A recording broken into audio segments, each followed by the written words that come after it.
एकई मोरो राम नाम धन, एकई मोरी आशा।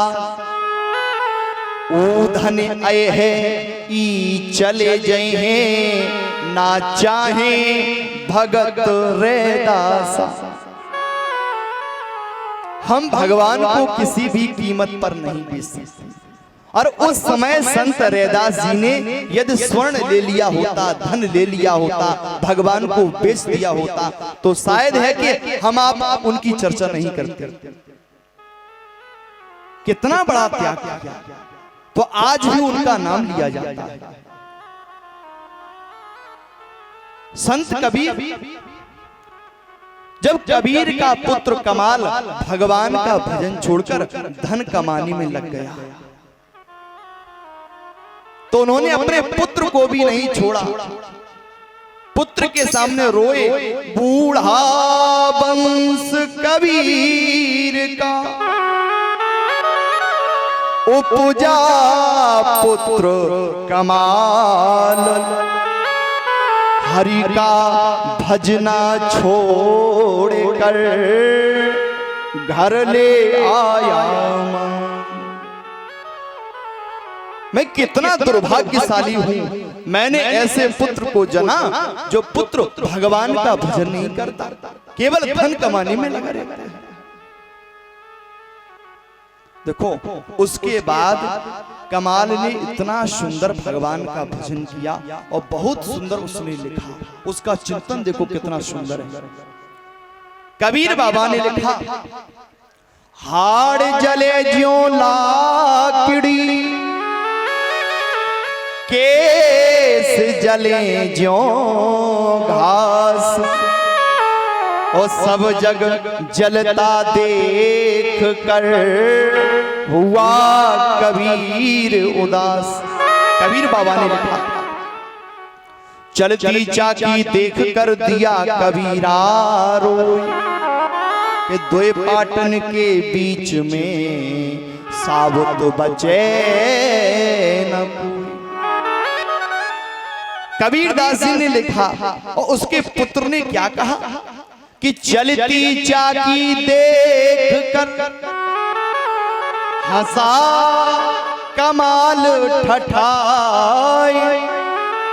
कबीर बाबा रोए हैं और पुत्र हंसा उसी बात पर कि जो कीली के संग रहे सो साबुत बच जाए। बात समझने वाली। कबीर बाबा कह रहे हैं, जो दो पाटों के बीच में आ जाता है, पृथ्वी रूपी पाट और आकाश रूपी पाट, इनके मध्य में जो आएगा वो बच ही नहीं सकता, काल उसका निश्चित है। और कबीरदास जी का पुत्र कह रहा है, ना ना ना पिताजी, जो कीली के संग रहे वो साबुत बच जाए। ये कीली क्या है? ये सत्संग रूपी कीली है, ज्ञान रूपी कीली है, गुरु की कृपा रूपी कीली है। जब सत्संग करते हैं तो मनुष्य को यह बोध हो जाता है कि मरता तो केवल शरीर है, ये आत्मा कभी नहीं मरती।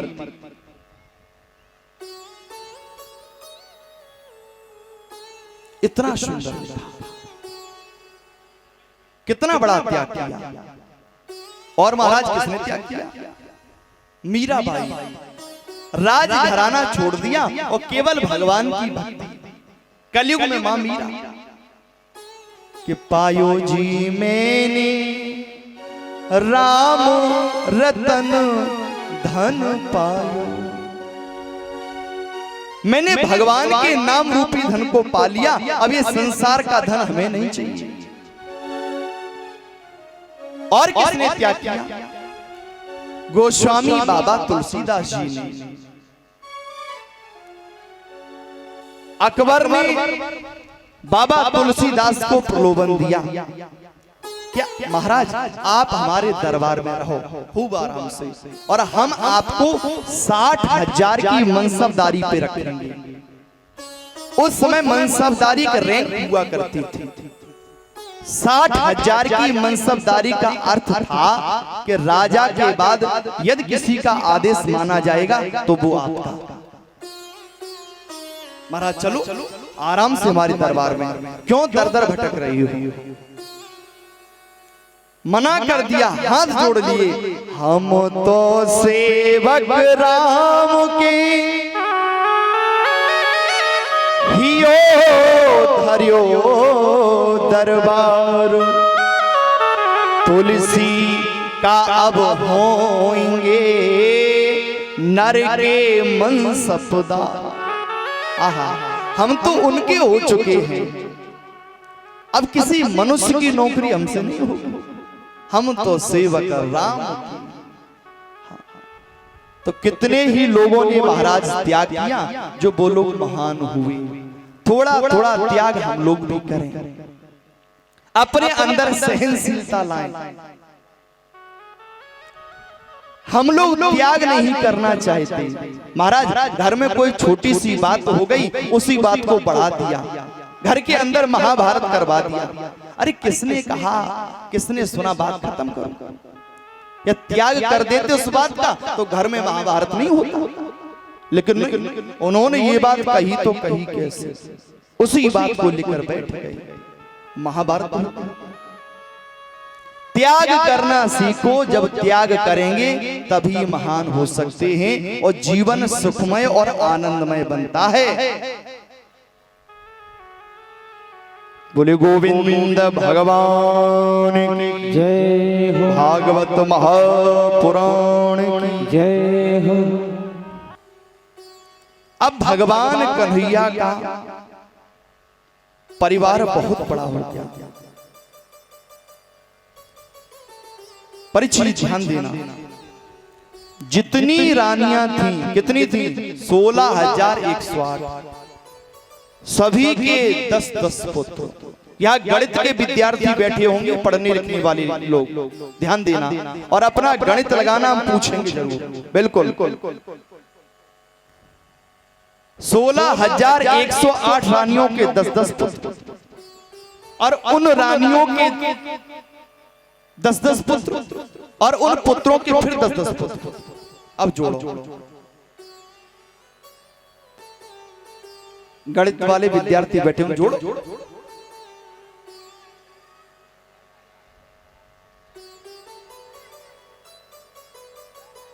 एक करोड़ 51,815।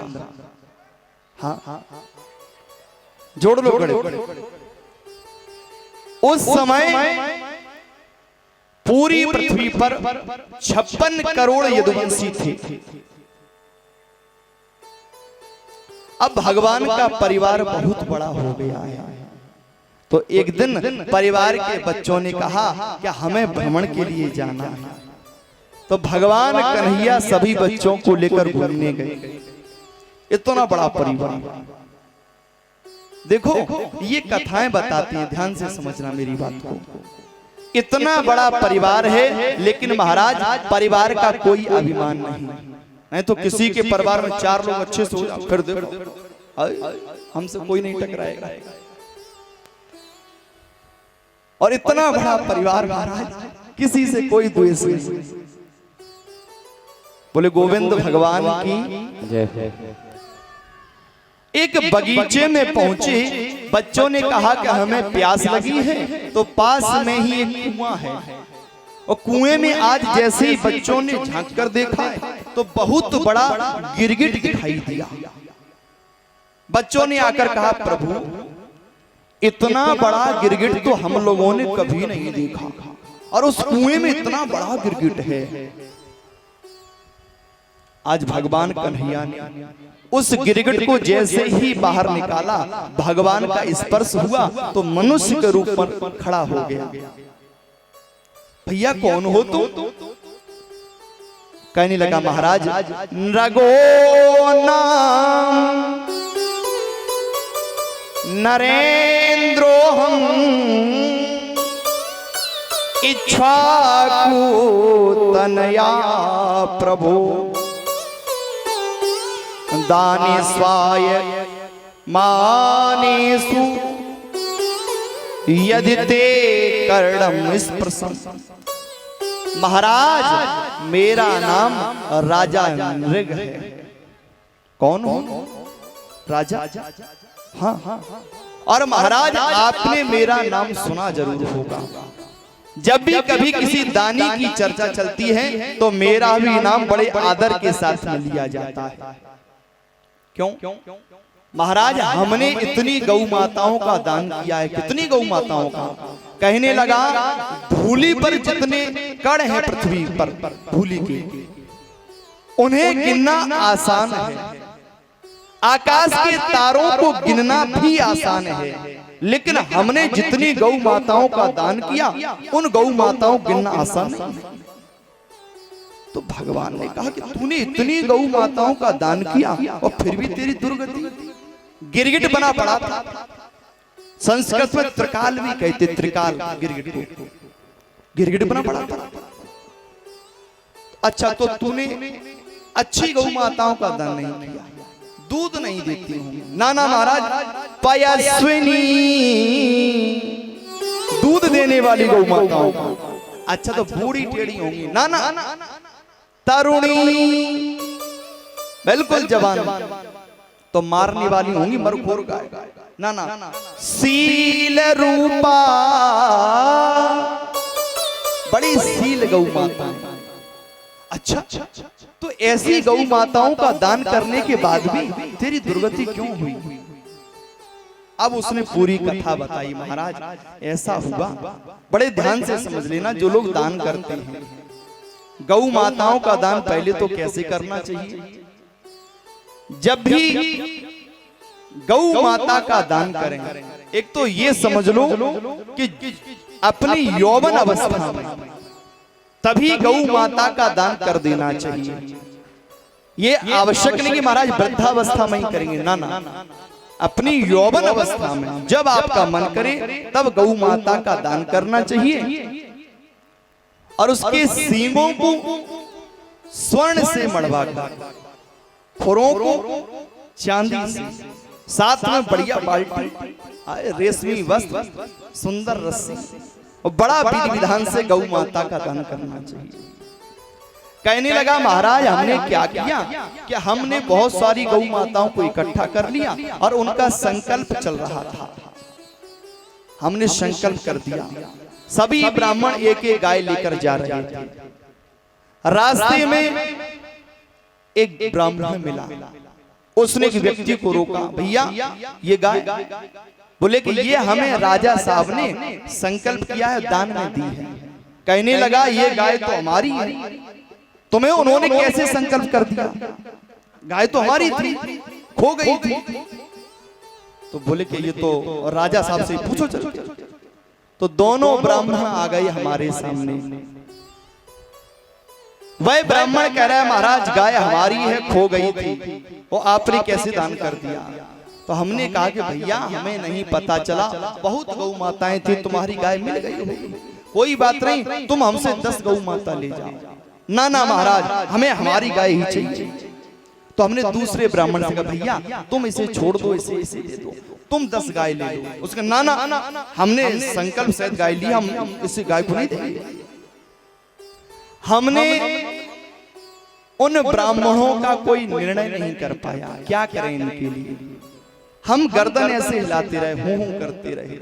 अंत में हम यमराज के दरबार में पहुंचे तो यमराज ने कहा कि तुमने निर्णय सही नहीं कर पाया। गर्दन हिलाते रहे तो ब्राह्मणों ने तुम्हें मन ही मन श्राप दे दिया था कि तुम्हें गिरगिट बनना पड़ेगा। हाँ हाँ, तुम पर ब्राह्मणों का श्राप है और तुमने बहुत सी गौ माताओं का दान भी किया है, तो इसका भी फल तुम्हें मिलेगा। तो ये बताओ पहले श्राप का फल भोगोगे या अच्छे कर्मों का, दान का फल? अच्छा आप बताओ, जैसे आपके सामने कोई ऐसा आ जाए प्रश्न, महाराज पहले बुरा या अच्छा, तो साधारण सी बात है, पहले खट्टी चीज फिर मीठी चीज, हाँ बाद में मुंह मीठा हो जाए। तो हमने कहा महाराज ऐसा करो, पहले जो हमसे अपराध हुआ है हम ब्राह्मणों का न्याय नहीं कर पाए, उसकी हमें सजा दे दो। बोले वो तो तुम्हें गिरगिट बनना पड़ेगा, और लेकिन तुमने बहुत सी गौ माताओं का दान किया है, और दान महाराज कभी व्यर्थ नहीं जाता। दान का फल तो अवश्य ही मिलता है। तो फल यही होगा कि भगवान का हाथ लगने से तुम्हारा कल्याण होगा और तुम्हें प्रभु के सुंदर दर्शन होंगे। कहने लगा महाराज ये वही गौ माताओं के दान का प्रताप है जो आज हम आपके सामने खड़े हैं। बोले गोविंद भगवान की जय।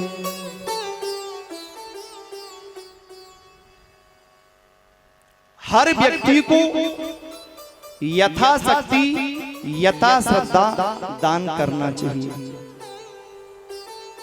हाँ हाँ, और यहाँ तो सभी लोग कर भी रहे हैं, बहुत अच्छी बात है, बहुत अच्छे लोग हैं, बहुत अच्छा गांव है। कितनी तो प्रशंसा करते हैं आप लोगों की। एक बार प्रेम से बोल दे और थोड़े भाव से।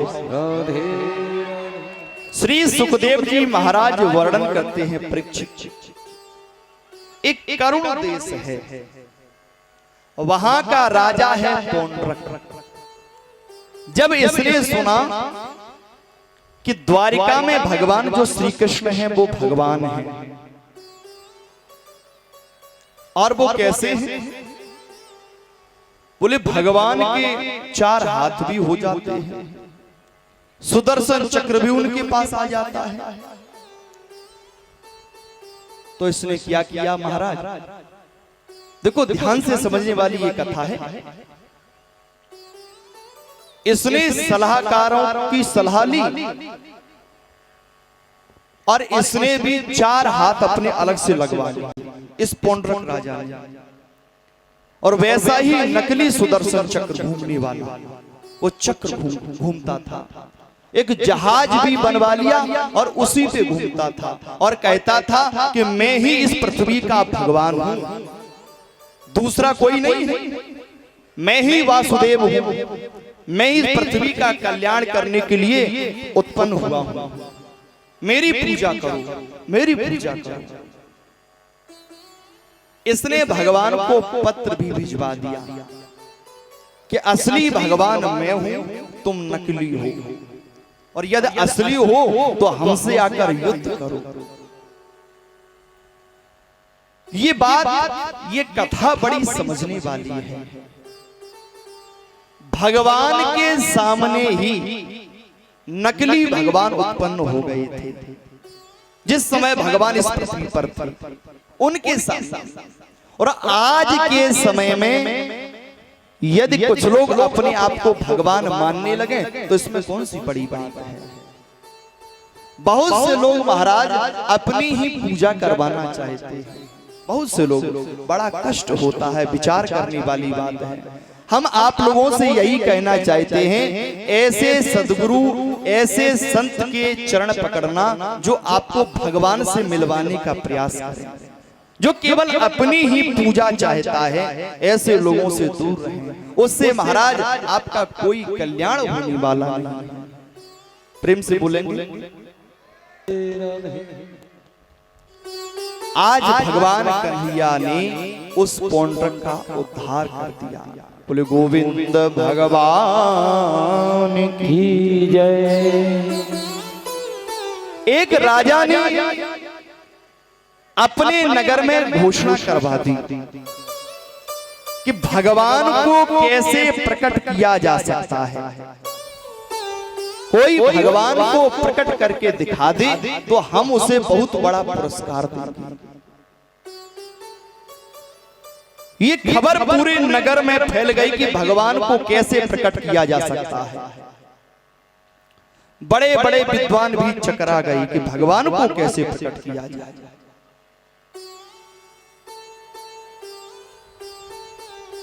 प्रेम से बोलेंगे तो संतों की प्रेरणा से एक छोटा सा बालक आज राजा के दरबार में पहुंचा और उसने कहा, राजन हम आपके प्रश्न का उत्तर देने के लिए तैयार हैं। छोटा सा 10 वर्ष का बालक। तो राजा ने कहा कि ऐ बालक, तू मेरे प्रश्न का उत्तर दे देगा? मेरा प्रश्न बहुत बड़ा है, भगवान को कैसे प्रकट किया जा सकता है और प्रकट करके दिखाना पड़ेगा, नहीं तो सजा मिलेगी। उस बालक ने कहा, हाँ महाराज, प्रकट कर देंगे। कैसे प्रकट करें? उस बालक ने कहा, महाराज पहले हमें भूख लगी है, हमें एक कटोरा दूध मंगवा दो। थोड़ा भाव से एक बार आप लोग बोल दें और थोड़े आनंद के साथ। बस आज और बुलवाएंगे, कल से बोलना या मत बोलना आपकी मर्जी। आज जरूर कहेंगे आप लोगों से, कल से आराम से घर सोना, मर्जी हो बोलना घर पे, ना मर्जी कोई कहने नहीं आएगा। एक बार और भाव से बोलते हैं। हाँ, आप कुछ बात उस बालक ने कहा, महाराज भगवान को हम प्रकट कर देंगे, पहले भूख लगी है, एक कटोरा दूध मंगवा दो। उस बालक को दूध लाकर दिया गया। उसने दूध का कटोरा अपने हाथ पे रखा और उसमें उंगली चलाने लगा। बहुत देर तक उंगली चलाता रहा। तो राजा ने कहा कि क्या बात है, क्या ढूंढ रहा है? तो उस बालक ने कहा, महाराज हमने सुना है दूध में घी होता है, हम घी की तलाश कर रहे थे। राजा ने कहा, मूर्ख बालक, कहीं घी ऐसे प्रकट होता है? फिर कैसे? इस दूध को गर्म करना पड़ेगा, फिर ठंडा करना पड़ेगा, फिर उसमें दही या मक्खन कुछ डालना पड़ता है, फिर वो दही तैयार होगा, फिर उस दही का मंथन किया जाएगा, मक्खन निकलेगा, उसे गर्म करना पड़ेगा, तब कहीं घी प्रकट होगा। उस बालक ने कहा, बस बस राजन, हम यही आपसे पूछना चाह रहे थे कि कैसे घी प्रकट होता है दूध से। तो जब साधारण से घी को प्रकट करने के लिए इतनी बड़ी प्रक्रिया करनी पड़ेगी, तो क्या भगवान इतना साधारण है तुम कहोगे वो प्रकट हो जाएगा? पर कैसे प्रकट होगा? यम, नियम, आसन, प्राणायाम, प्रत्याहार, ध्यान, धारणा, समाधि, अर्चन, वंदन, और जब भगवान के प्रति पूर्ण समर्पण हो जाएगा, फिर क्या होगा?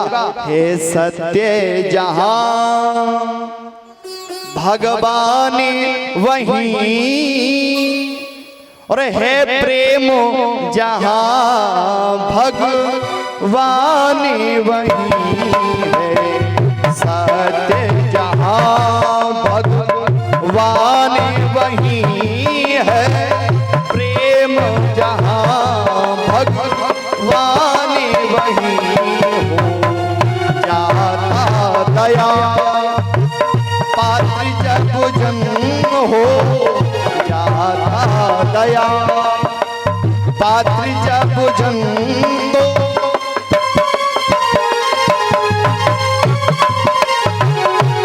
मिलते हैं दया निधान वहीं हो जाता दया पात्र जब जन्म मिलते हैं दया निधान वहीं।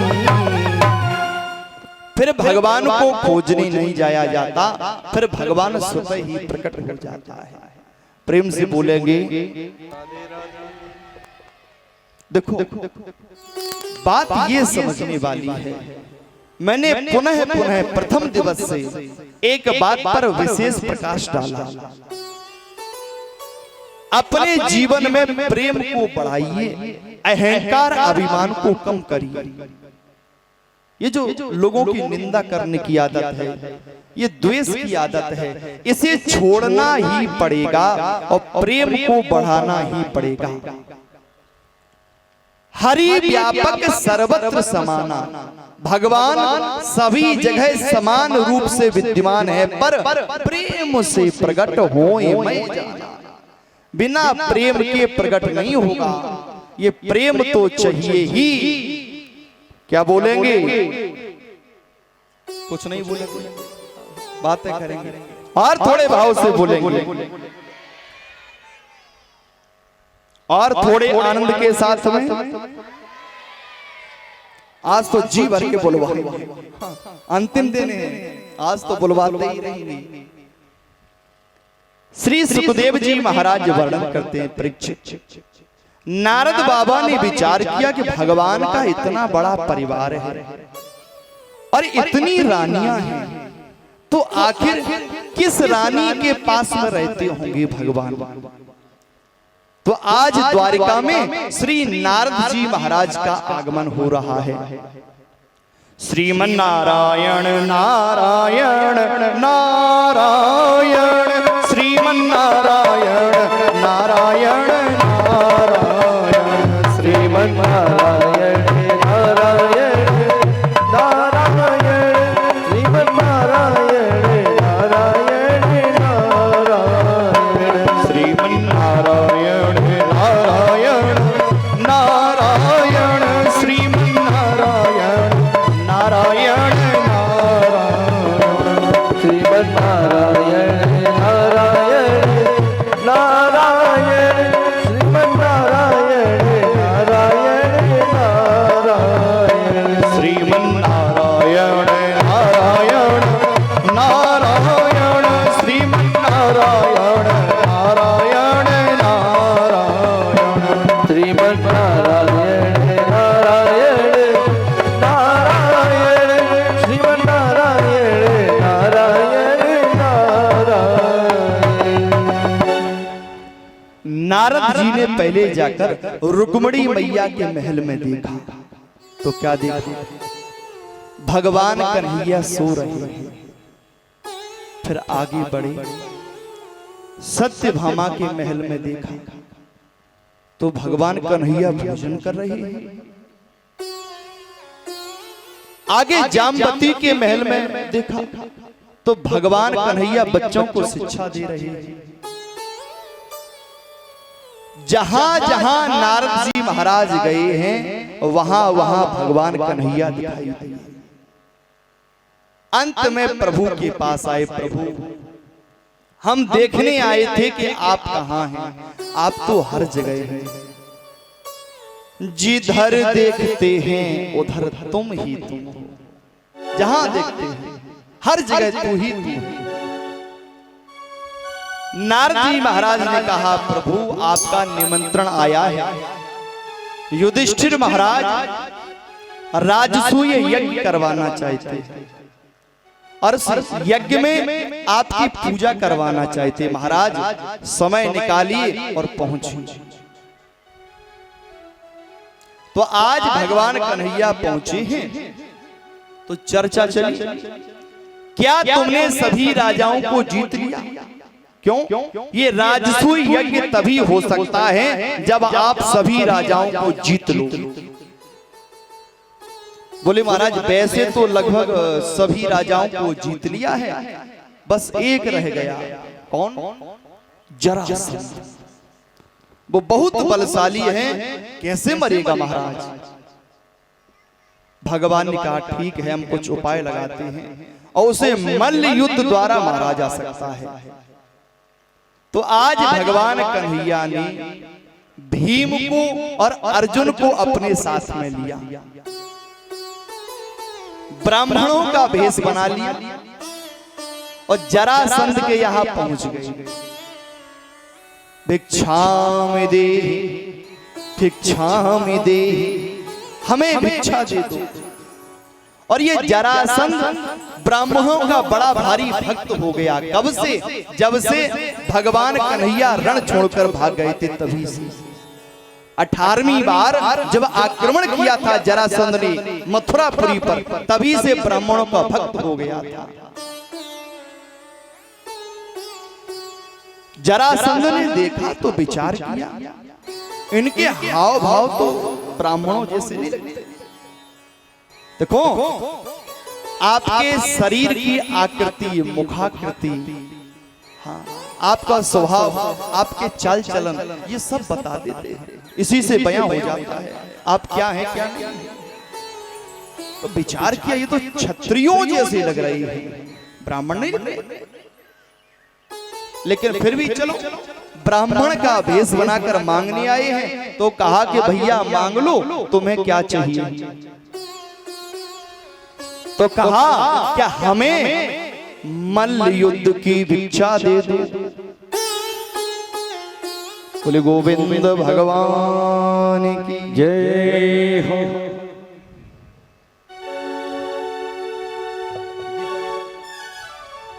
जिधर तुम छुपे हो उधर देखना है, कन्हैया तुम्हें एक नजर देखना, कन्हैया तुम्हें एक नजर देखना, कन्हैया तुम्हें एक नजर देखना है, ओ कन्हैया तुम्हें एक नजर देखना है। जिधर तुम छुपे हो, जिधर तुम छुपे हो उधर देखना है, कन्हैया तुम्हें एक नजर देखना है, कन्हैया तुम्हें एक नजर देखना। जय जय।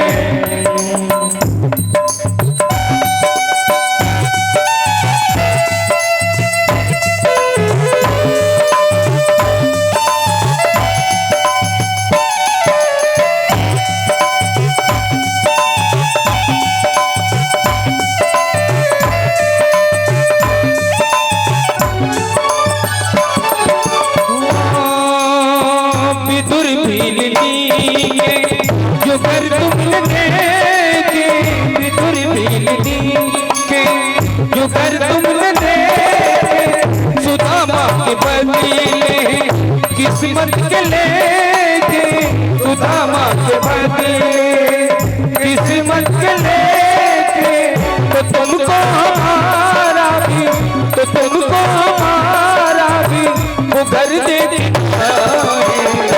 उठाओ दोनों हाथ और मीठी मीठी तालियों की सेवा करते हुए, कन्हैया तुम्हें नजर देखना है, कन्हैया तुम्हें एक नजर देखना है। श्री राधे।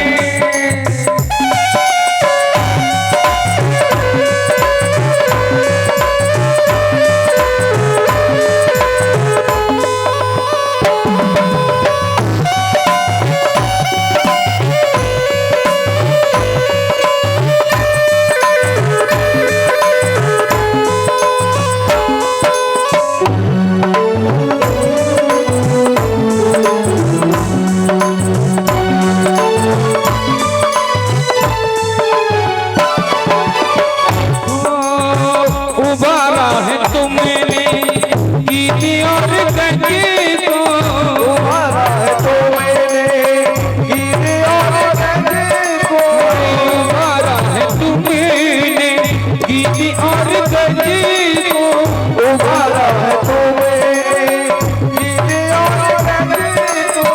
अहिल्या भीतर गई पाके चरणों की रजी को, अहिल्या भीतर गई पाके चरणों की रजी को। हमें उन हाथों से, हमें उन हाथों से हुनर देखना है, कन्हैया तुम्हें देखना है, कन्हैया तुम्हें एक नजर देखना है। जय जय।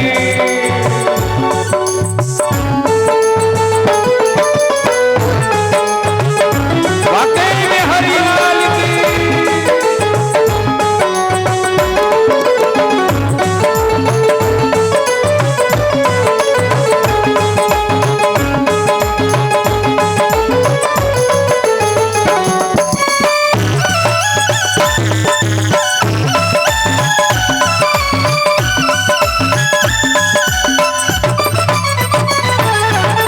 टपकते हैं की बिंदु तुमसे ये कहते, टपकते हैं की बिंदु तुमसे ये कहते, मेरे श्याम, मेरे श्याम, मेरे श्याम, मेरे श्याम, मेरे श्याम।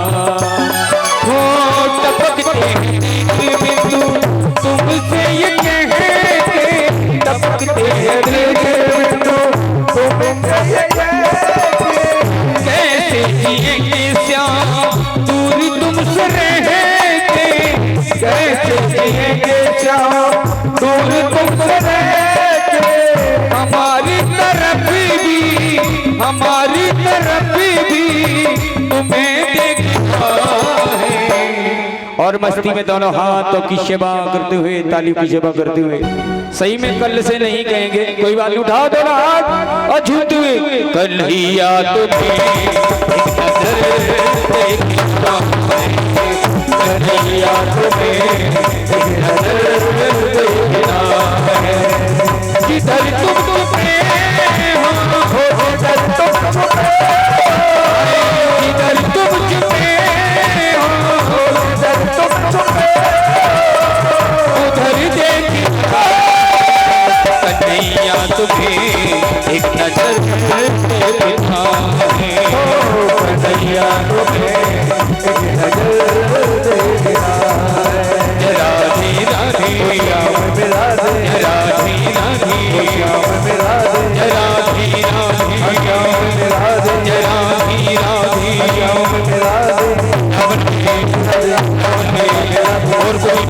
राधे और कोई पे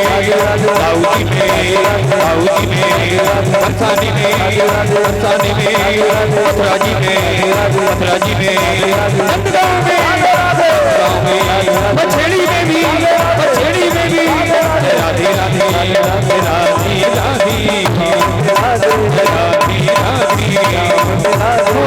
जिधर तुम चुपे हो जिधर तुम चुपे हो उधर देखना है, कन्हैया तुम्हें एक नजर देखना है, कन्हैया तुम्हें एक नजर देखना, एक नजर देखना, एक नजर देखना है। बोले गोविंद भगवान की जय हो। प्रेम से बोलेंगे राधे राधे।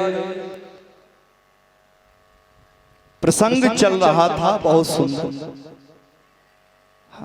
लेकिन कहां पर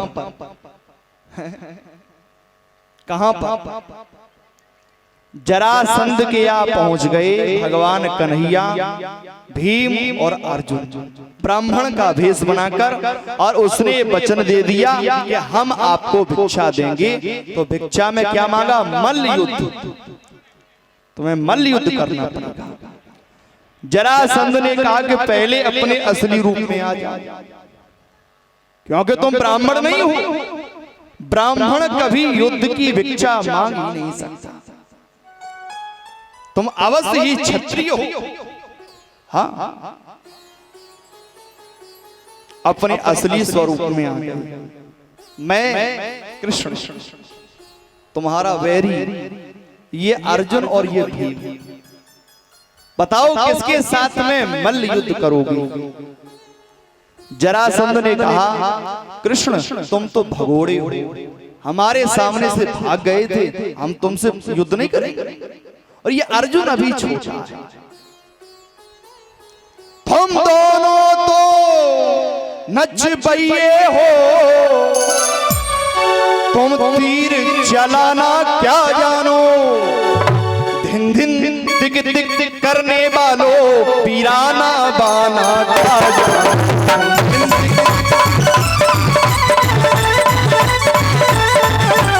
धिन दिक दिक करने वालों, पीराना बाना क्या जानो।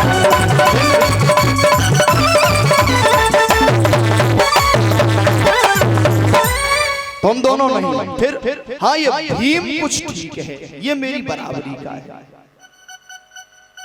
अब महाराज प्रतिदिन युद्ध हुआ करे, और युद्ध में प्रतिदिन परास्त होना पड़े भीम। देखो उस समय युद्ध के भी बड़े अच्छे नियम थे। सुबह समय पर युद्ध प्रारंभ होना और शाम को समय पर युद्ध बंद होना, और युद्ध बंद होने के बाद हमारा साथ बैठकर भोजन करना, बातें करना, सारी बात।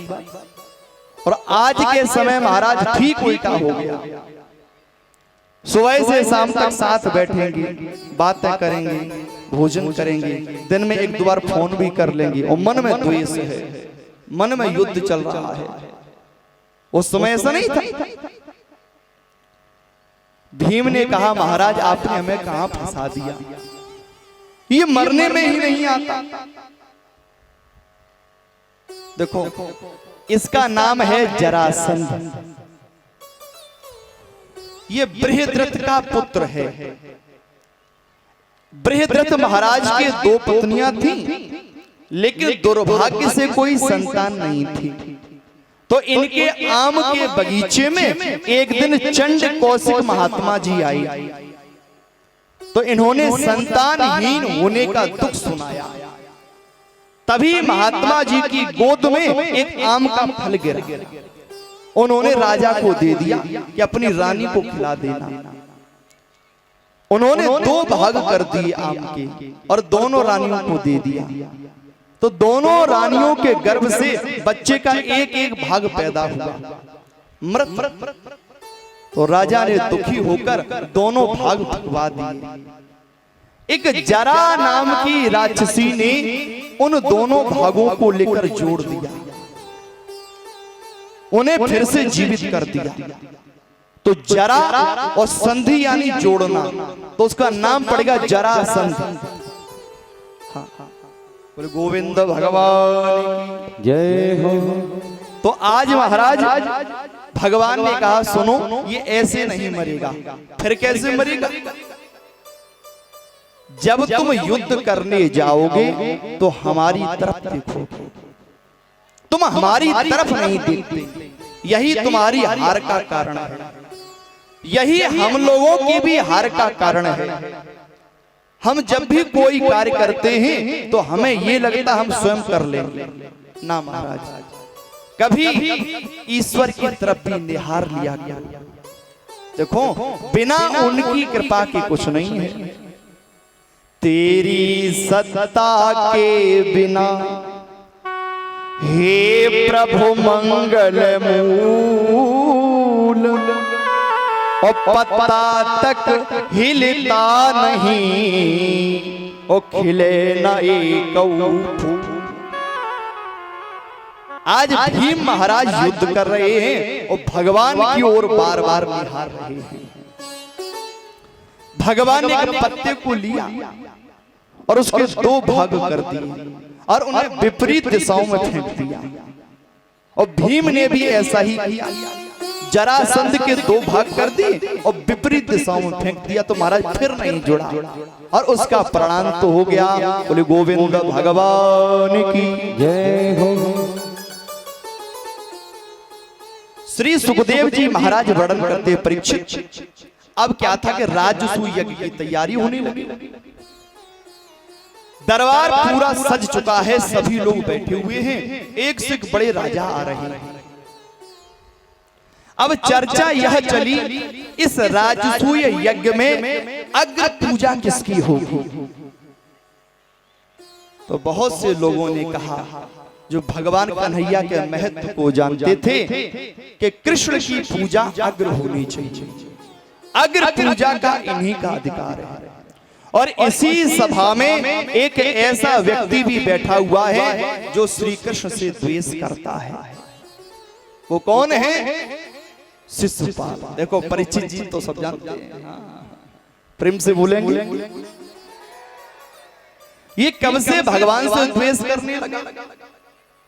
जब से रुक्मिणी मैया को लेकर गए हैं और इसकी बारात खाली लौट गई थी। प्रेम से बोलेंगे। खड़ा हो गया, भगवान को गालियां देने लगा। बोला मानी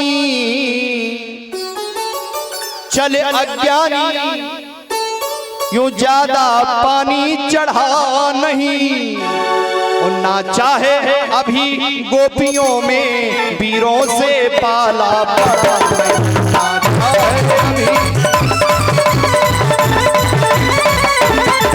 ना चाहे अभी गोपियों में वीरों से पाला पड़ा।